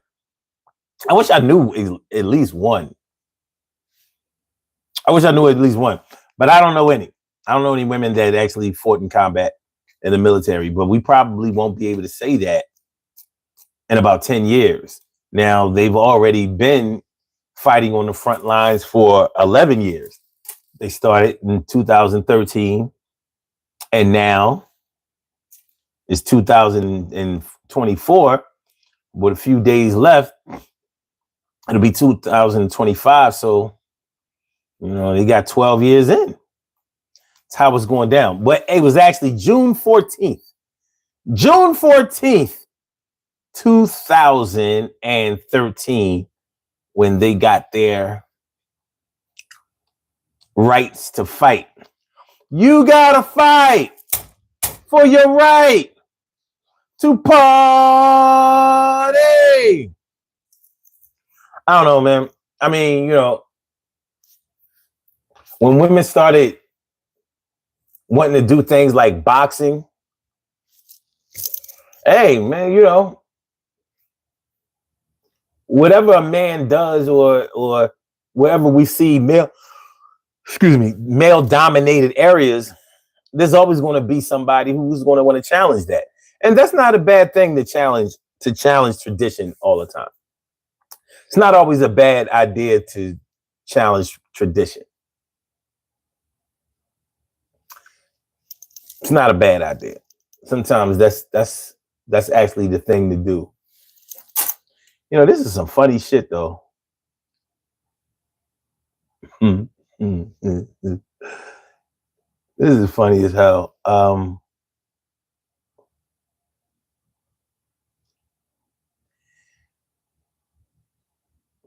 It's just funny how things turn out. Steve was controlling this chat. And then Garrett was doing the same thing. And then we accused one of being the other. And then they went silent. Like,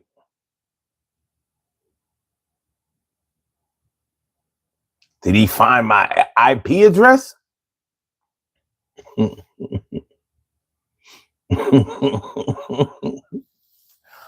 Psychology. It's all good. Women fighting in the military. I wouldn't want my daughter to do it.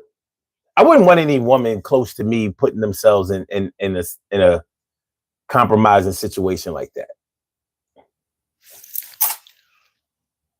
I wouldn't want that. But, you kind of have to live and let live.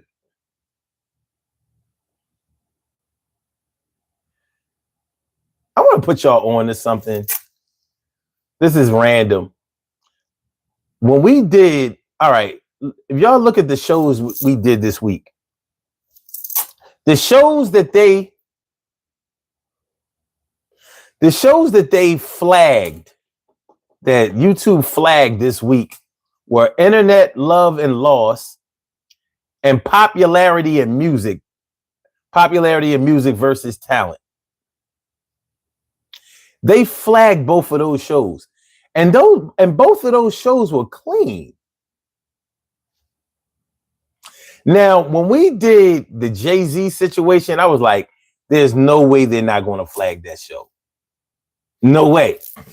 Mainly because of the material. Nothing. And then the show last night, will all immigrants have to go back on day one? I was like, there's no way they're not going to flag that.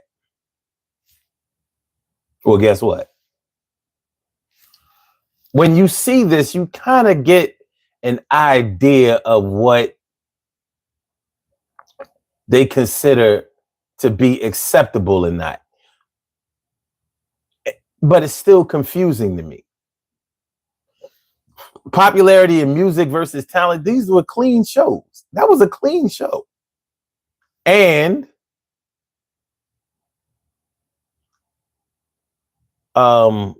Internet Love and Loss, that was a clean show. It was actually a heartfelt show. So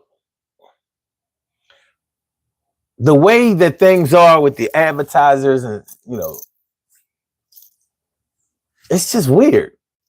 Like, I was like, they didn't flag the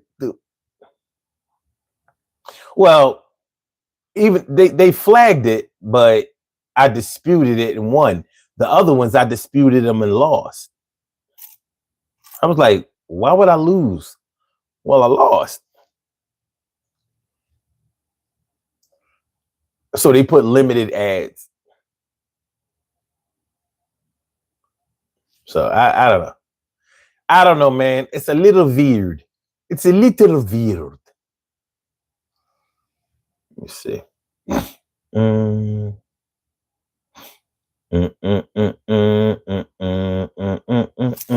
Yeah, I don't know. That was strange. Anyway, like I said, I wouldn't want any women that were close to me, I wouldn't want them to be in that type of harm's way. Maybe this is like a form of misogyny, but I don't really like to see women fight. You know, some men get off on that shit. You know, seeing women duke it out and pull each other's hair out and all that shit. I don't like to see women fight.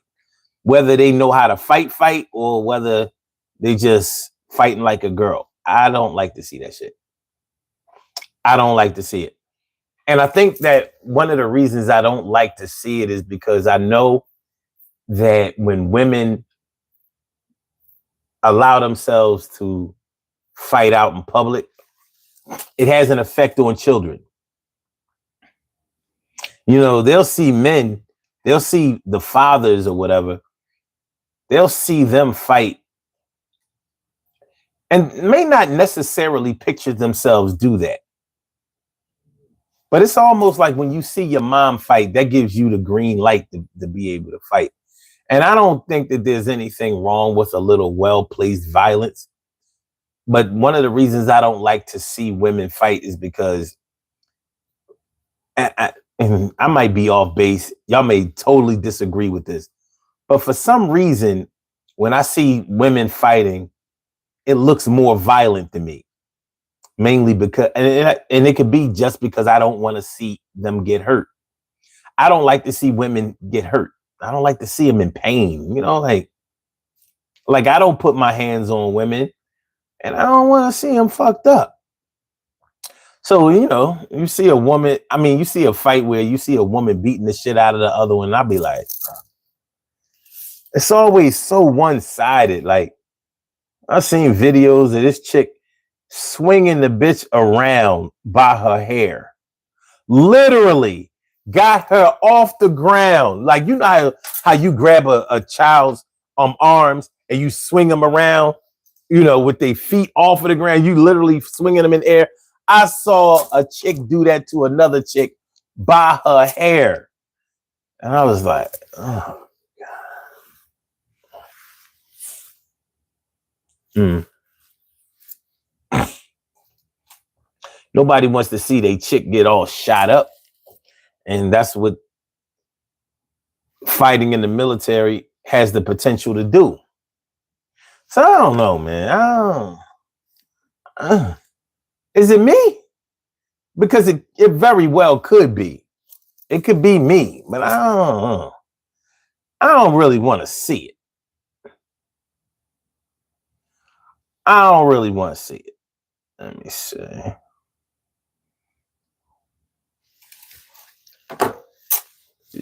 But I mean, is it could be just me. Show Halsey says, yeah, very true, very ugly. It is. It's like,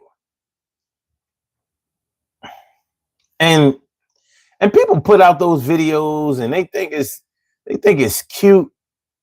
Really, I don't really like to see any of those fight videos unless it's a structured fight. Like, you know, they put the gloves on and they're actually fighting in a structured way.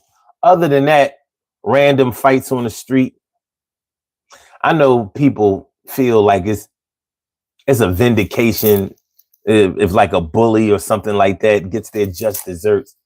But I'm thinking like, ugh. The embarrassment. Because the embarrassment of having to relive getting your ass whooped on camera. Because you know the internet is relentless and ruthless, and they never let you forget. So once a video is uploaded of you, you're not going to live it down. That shit is going to be on somebody's device forever. And it's like, I'm not sure if people deserve that. And you know, it could be my age. I grew up in the era where fights didn't get recorded. It just didn't. You know, whether you won or got your ass whooped, you pretty much started off on a clean slate. somewhere else. You get your ass whooped right there on the internet. People screaming, world star, world star. I'm like, oh.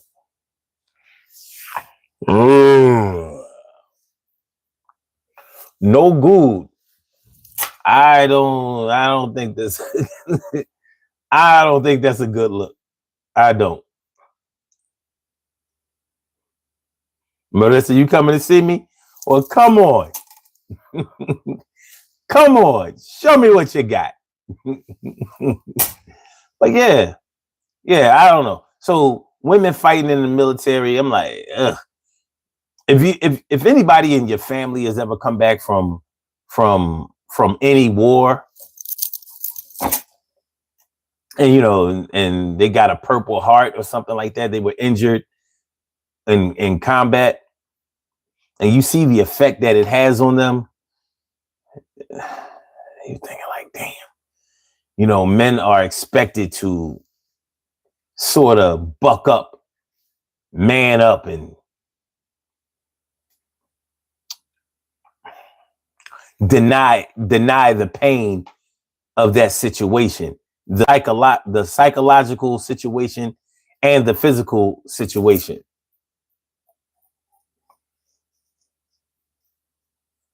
Expecting a woman to do the same thing.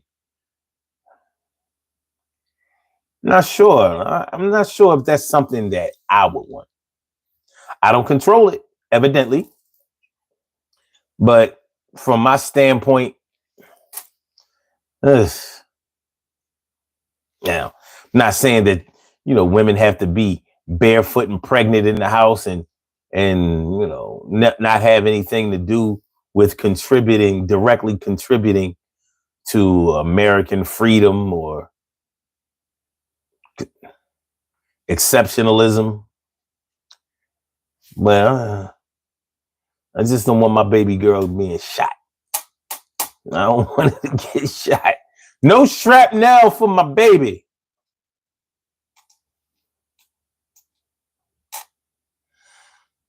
Okay, Andre Goodson says, my grandfather never told us how he earned it. He was a Purple Heart veteran. Was he a Purple Heart veteran? Now, don't get me wrong. I've known people who have been shot in the street multiple times. Oh, he was a Purple Heart veteran. Well, first of all, thank you for his service. Thank him for his service. And second of all, it's like, if he received a Purple Heart in combat, can you imagine what he saw before or during the time that he earned his Purple Heart? Because he earned it. He earned it. How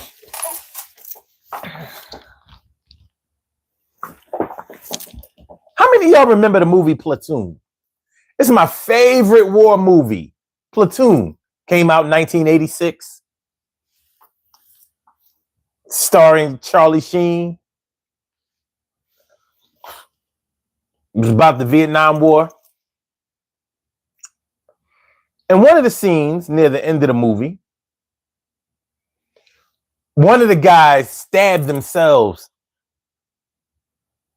so they could get out of the military, so they could get out of the bush.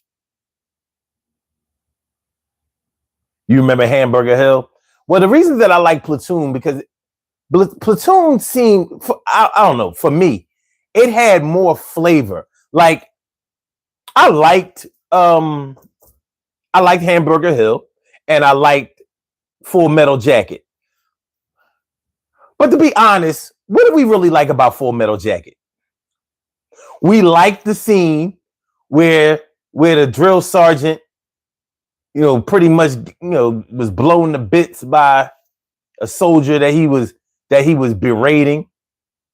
And we remember the me so horny, me love you long time. We remember. But other than that, the movie was okay.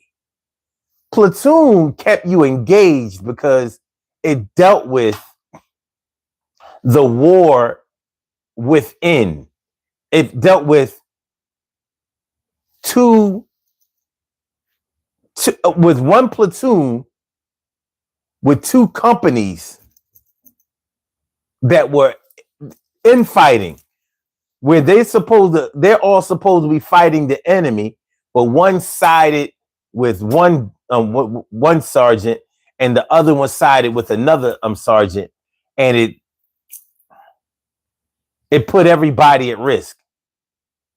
But I remember in that movie when Junior stabbed himself so he could possibly get out of the war. He wound up getting killed anyway. But yeah, and even though it was just a movie, it was very emotional. It was very emotional and very engaging. I'm thinking, like, what if there were women in that situation? You know, it's a lot of walking. You know what I mean? Like, shit. Maybe, well, all that fighting in Iraq and Afghanistan, you're dealing with a lot of dry land, sand and different conditions. Even the they made an adjustment on the fatigues. You have the desert fatigues versus the regular camouflage wear that we're accustomed to.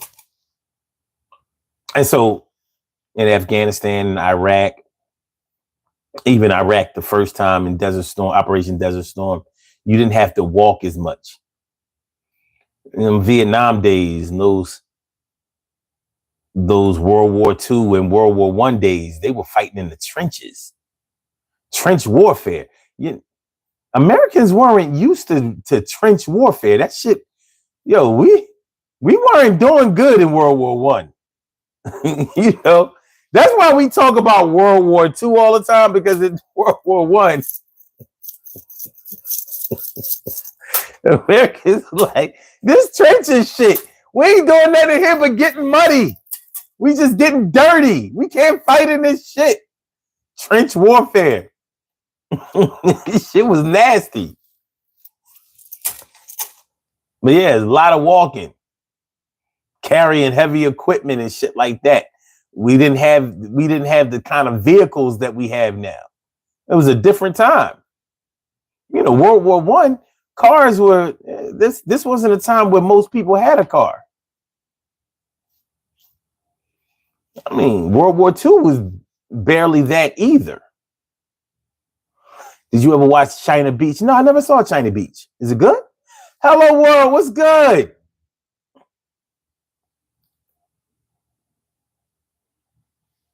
What's good? Good to see y'all. We about to get on up out of here, but glad to see you anyway. You always know that you're welcome here. You know that you're always welcome here. About to do these birthday shout outs.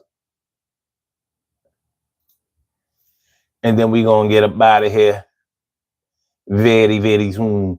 Very, very, very, very, very, very, very, very soon.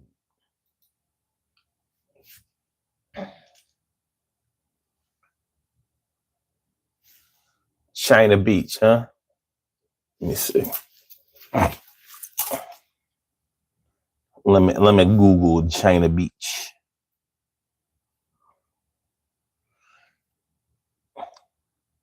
Because I love war movies. Oh, this is a TV series, huh? Let me see.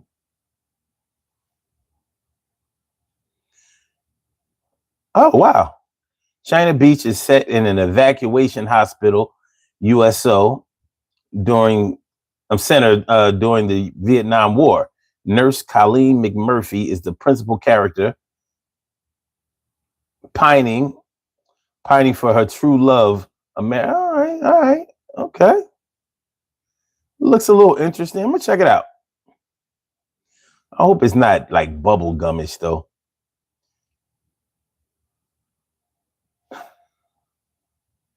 It says 1988 drama. This is an old ass. Oh shit!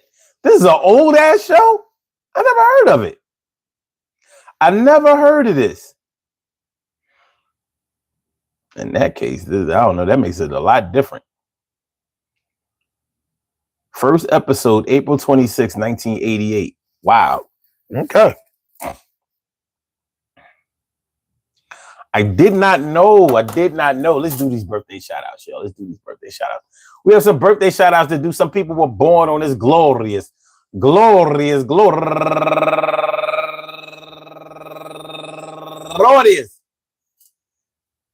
December 11th, and they deserve to be acknowledged. So let's go about our business of acknowledging them and making them feel special because they are special, because they are special, because they are SPECIAL.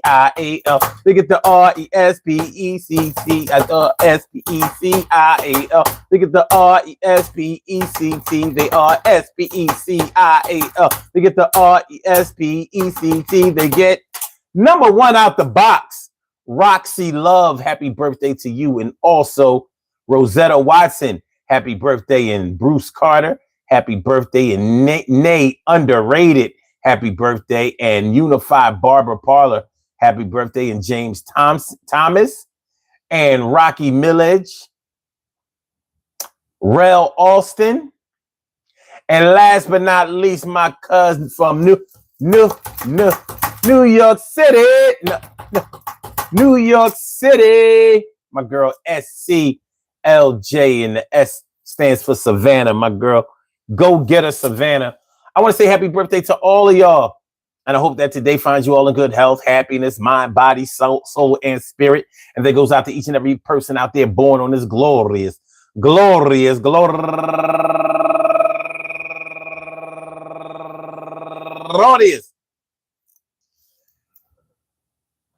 December 11th, anywhere out there in the world, worldwide, internationally, and universally. All of y'all go ahead and turn up, but don't turn up too loud. Just turn up loud enough so everybody can hear you. Rock out, rock on and do the damn to rock out, rock on and do the damn rock out, rock on and do the damn thing. You do your thing, y'all. Represent the queens and kings. You do your thing, y'all. Represent the queens and kings. Good things happen to those who wait. Great things happen to those who grind. And anything can happen to those who go for theirs. So go hard, go for yours,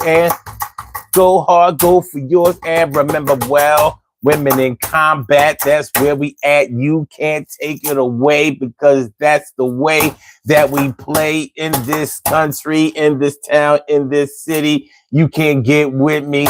Well, a woman wants to pick up an M16, maybe an AK today, is going to happen. She might be a great fighter, but will it have an impact on the way we act? The women, the babies, we look at them like they should be at the crib because that's where they live. And we need them in the role when we come back from fighting, but they fighting along us and among us. And maybe we should feel a different kind of way because it has been revealed that they can do the same things we can, not each and everything they can do like a man, but stand on their own too. Maybe their loyal comes into question. I'm making a suggestion when I say it comes into question. I mean, women are known to be a little bit more loyal than men, even though they sometimes get spoiled and win. They act like a little bit of brat, but when it's time to you to duck because you're getting shot at, maybe you see a different side of yourself. We all gotta protect each and every one of our health. The wealth that we achieve, stacking bills from the ceiling all the way down to the ground. Do you believe that we can be the best out there? Have you been trained for all the rest out there? I don't know. I don't see. I don't show. But I know that if they can shoot, well, that's how it's going to go. Shout out to all the women out there who maybe have not been in the military, but will fight alongside their man if the situation presents itself. Like, you ain't going to take my man out while I'm here.